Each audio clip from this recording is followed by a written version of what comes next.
Olá, bienvenidos a esta apresentación. Somos un grupo de estudiantes de Medicina de la UNIDA, de la turma 5A, cursando la cátedra de farmacología con la docente Sara Brígida, y nuestro objetivo es presentar el tema de anestesia general con foco en anestésicos inalatórios.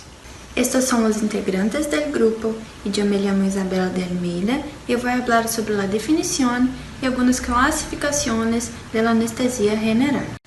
La anestesia general puede definirse como un estado de coma reversible inducido farmacológicamente, que se caracteriza por producir inconsciencia durante la cirugía, amnesia retrógrada, inmovilidad, relajación muscular e inhibición de la nocicepción, o analgesia, que es la ausencia de dolor. Este coma farmacológico puede establecerse con uno solo anestésico y anestésicos auxiliares como opioides y analgésicos, para profundizar la anestesia y evitar sobrecargar una sola dosis de anestésico y provocar efectos colaterales en el paciente.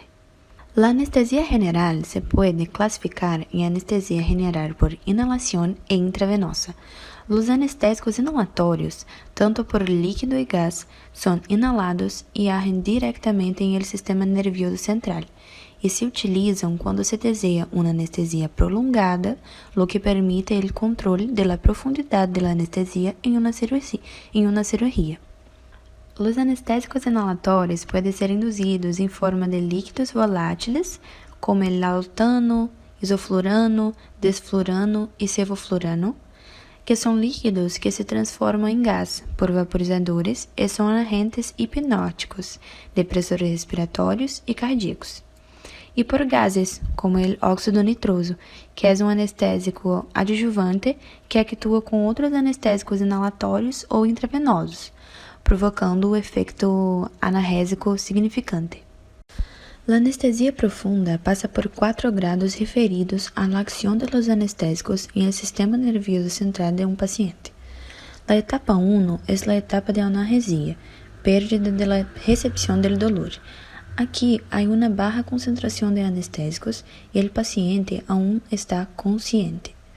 Con el aumento de la dosis en el sistema nervioso, pasa a etapa 2, que es la etapa de excitación del sistema nervioso. Pueden ocorrer delírios e irregularidade cardiorrespiratória. Não se deseja que o paciente permaneça muito tempo em esta etapa e se espera que passe pronto. La etapa 3 é a etapa de anestesia quirúrgica, donde já se pode realizar a cirurgia, pois há pérdida de consciência do paciente, relaxação muscular e regulação respiratória. Se continua aumentando a dose de anestésico em el paciente, ocorre a etapa 4, que é a etapa de parálise bulbar. Cursa com depressão do centro bulbar e respiratório, causada por uma sobredose durante a cirurgia. O paciente pode sofrer paro respiratório ou cardíaco, por isso é necessário sua monitorização em esta etapa. Definimos os períodos da anestesia general em 3. O primeiro é a indução. Este período é o intervalo de tempo desde a administração do anestésico ao paciente hasta a etapa 3 da anestesia quirúrgica. A indução depende da velocidade do anestésico para chegar ao sistema nervioso. Se suelen utilizar anestésicos intravenosos e tras da perda de consciência, se administra anestésicos por inalação com adjuvantes para manter a anestesia. El segundo es la fase de mantenimiento.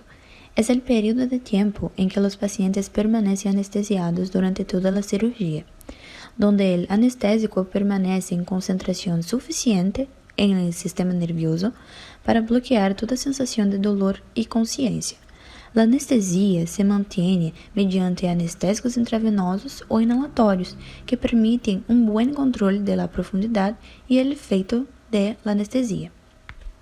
El tercero es el período de despertar, cuando se retiran el anestésico, los relaxantes musculares y los analgésicos de apoyo y el paciente puede volver a conciencia, utilizando fármacos de acción rápida y de corta duración, y es importante controlar las posibles reacciones tóxicas del paciente durante este período.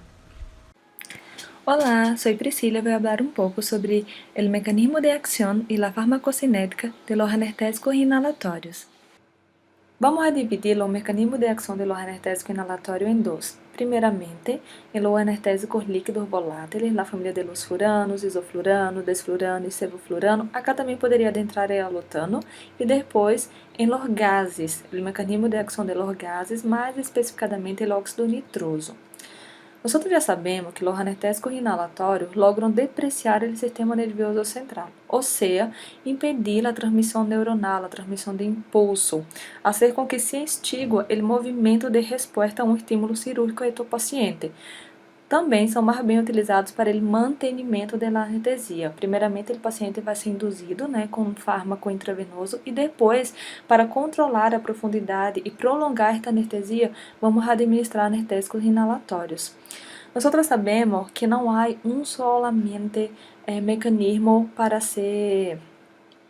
que estos fármacos cumplan sus funciones, pero sabemos que estos fármacos vão causar alterações em las propriedades físicas de las membranas através de receptores.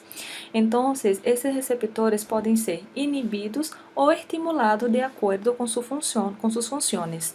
Para entendermos melhor como acontece essa via de inibição excitatória e de estimulação das vias inibitórias, precisamos entender alguns conceitos de alguma fase do potencial de ação. No potencial de ação, temos duas fases importantes acá: a repolarização ou hiperpolarização ou polarização e a fase de despolarização. Por quê? Em la fase de despolarização é quando nós vamos a ter a transmissão de las neuronas, a transmissão de los sinales, de los impulsos, porque a membrana, o interior da membrana, deixa de estar negativo e se volve mais positivo. Então, o que querem fazer os fármacos é inibir este processo de despolarização e manter a membrana hiperpolarizada, ou seja, seu interior negativo. Alguns mecanismos fazem com que estes receptores inibam ou estimulem certos canais. O mecanismo principal que nós temos deste líquido volátil é a potencialização da atividade dos receptores GABA-A.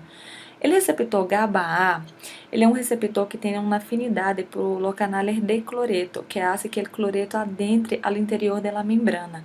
Então, o receptor GABA se liga ao GABA-A e o cloreto adentra a membrana celular.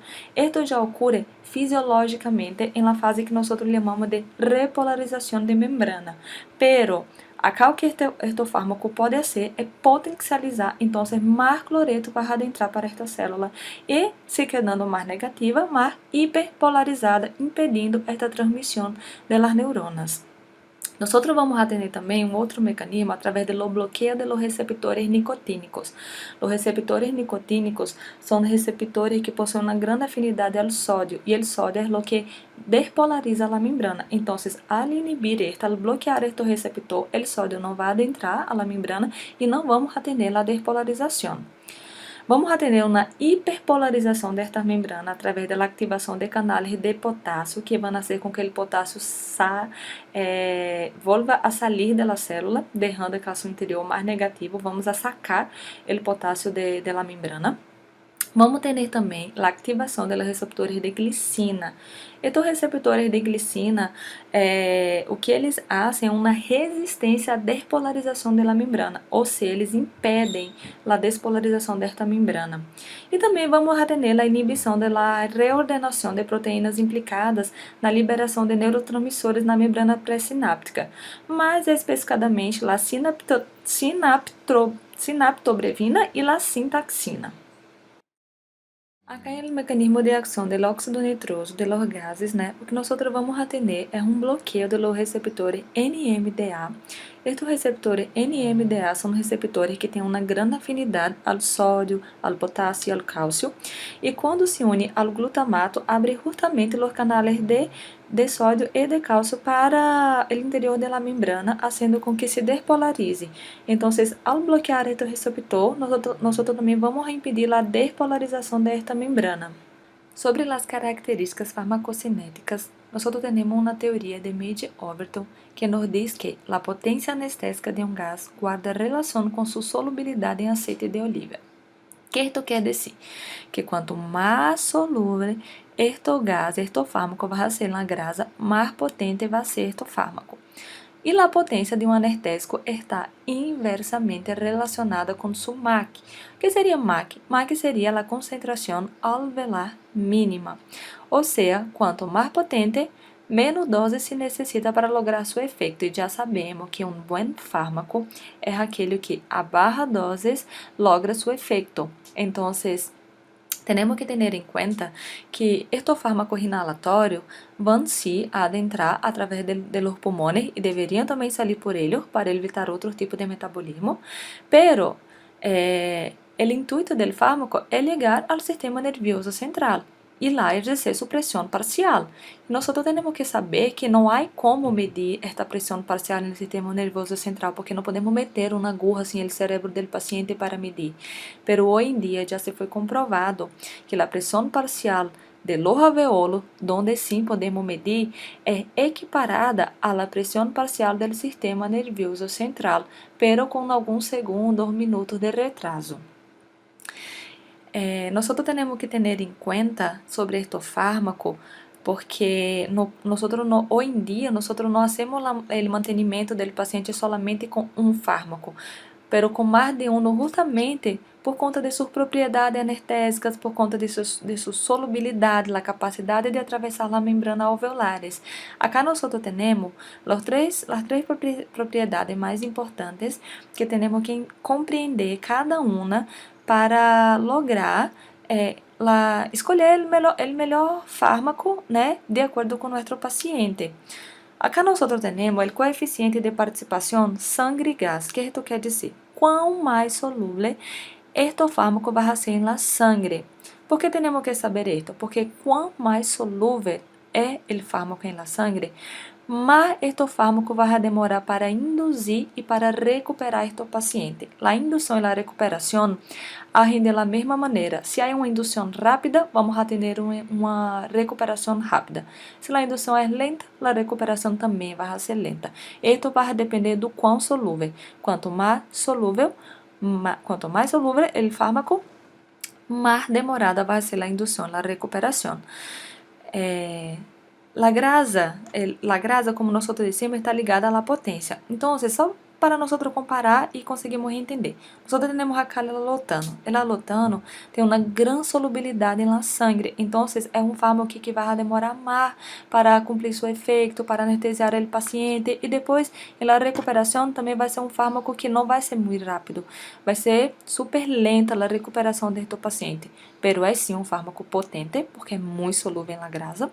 E a barra dose já logra cumprir seu efeito. Nós não temos aí um perigo de toxicidade deste paciente. Já o óxido nitroso, por exemplo, é pouco solúvel na sangue. Então, tem uma rápida indução e uma rápida recuperação. Sacamos o inalador e o paciente já começa a volver a seu estado de consciência. Pero também é pouco solúvel na grasa, então é pouco potente e para lograr seu efeito necessitamos de grandes doses. Por isso que o óxido nitroso hoje já não é mais tão utilizado, assim como o alotano, pero não por isso, e sim por ser metabolizado por el hígado e aí podemos ter mais complicações, disfunções hepáticas, dependendo das doses e tudo isso.